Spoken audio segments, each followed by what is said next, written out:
સત્યની સાથે જનતાનો અવાજ। નમસ્કાર, આપ જોઈ રહ્યા છો 24 ન્યૂઝ નેટવર્ક। હું છું એન્કર અર્પિતા પટેલ। 24 ન્યૂઝ નેટવર્કમાં આપનું સ્વાગત છે। હવે જોઈએ અગત્યના સમાચાર।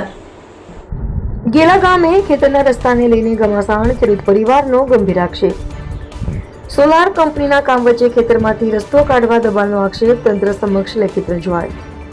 લાખણી તાલુકાના ગેલા ગામે ખેતરમાંથી રસ્તો કાઢવાના મુદ્દે વિવાદ વકર્યો છે। ખેડૂત પરિવાર દ્વારા મામલતદાર સહિત સંબંધિત તંત્રને લેખિત રજૂઆત કરી ખેતરમાંથી રસ્તો કાઢવા દબાણ કરવામાં આવતું હોવા સાથે ધમકી આપવાના પણ ગંભીર આક્ષેપો કરવામાં આવ્યા છે। ખેડૂત પરિવારની રજૂઆત મુજબ તેમના ખેતર નજીક સોલાર કંપનીનું કામકાજ ચાલી રહ્યું છે। અગાઉથી રસ્તાના મુદ્દે વિવાદ હોવા છતાં ખેતરની જમીનમાંથી રસ્તો કાઢવા માટે દબાણ કરવામાં આવી રહ્યું છે। પરિવારનું કહેવું છે કે ખેતરના શેડા પરથી કાયદેસર રસ્તો આપવાની પ્રક્રિયા હાથ ધરવાને બદલે તેમની જમીનમાંથી રસ્તો કાઢવાનો પ્રયાસ થઈ રહ્યો છે। રજૂઆતમાં એવો પણ આક્ષેપ કરવામાં આવ્યો છે કે કેટલાક સ્થાનિક જમીન માલકો દ્વારા વારંવાર નામા બનીની ધમકીઓ આપવામાં આવે છે અને લાકડી ધોકા લઈને આવવાની વાતો કરી પરિવાર પર દબાણ કરવામાં આવી રહ્યું છે। ખેડૂત પરિવારે પોતાની રજૂઆતમાં સંબંધિત સર્વે નંબરનો ઉલ્લેખ કરી સમગ્ર મામલે સ્થળ તપાસ કરવાની માંગ કરી છે। સાથે જ કાયદેસરની પ્રક્રિયા મુજબ રસ્તાનો પ્રશ્ન ઉકેલવા તથા દબાણ અને ધમકીના આક્ષેપોની નિષ્પક્ષ તપાસ કરી જવાબદારો સામે કાર્યવાહી કરવાની માંગ કરવામાં આવી છે। હવે સમગ્ર મામલે તંત્ર દ્વારા સ્થળ તપાસ કરી વાસ્તવિક સ્થિતિ શું છે તે સ્પષ્ટ કરવામાં આવે અને ખેડૂત પરિવાર દ્વારા કરાયેલા આક્ષેપોની નિષ્પક્ષ તપાસ થાય છે કે કેમ તેના પર સૌની નજર છે। અહેવાલ રાણાભાઈ પારેગી થરાદ।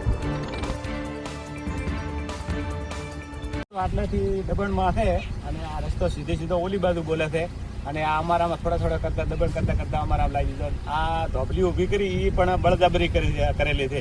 અમે 2-3 વખત કીધું કે સર્વે લાવો પણ સર્વે લાવ્યો નહીં અને ઉપરથી કેવા તો ધાક ધમકીઓ આલે અને ગેરશબ્દો બોલે છે, ગાળી ગલોચ કરે છે।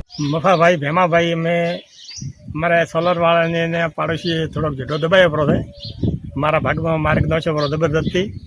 અમે ઘણી વિનંતી કરી, બધી અરજીઓ કરી, પ્રોતમાં કલેક્ટરમાં પણ કોઈ નિયા ના મળ્યો, પંચાયતમાં આવ્યો અને હવે એક જબરદસ્તી એટલે અમે બાબતી થાચી અને મીડિયાવાળાનો અમે સહારો લીધો છે। હવે તમારી શું માંગ છે બાબા? અમારે આટલો રસ્તો મને આમો કરી દીધો અને અમારી જમીન અમને મળે।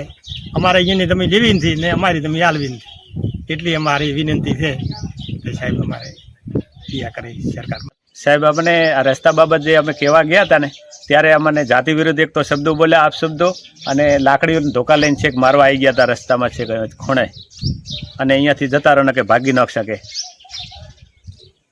એટલે આ સરકાર પાસે અમને એટલો આશય છે કે અમારો રસ્તો આખો ખુલ્લો કરી આપે ગામ સુધી જવા માટેનો।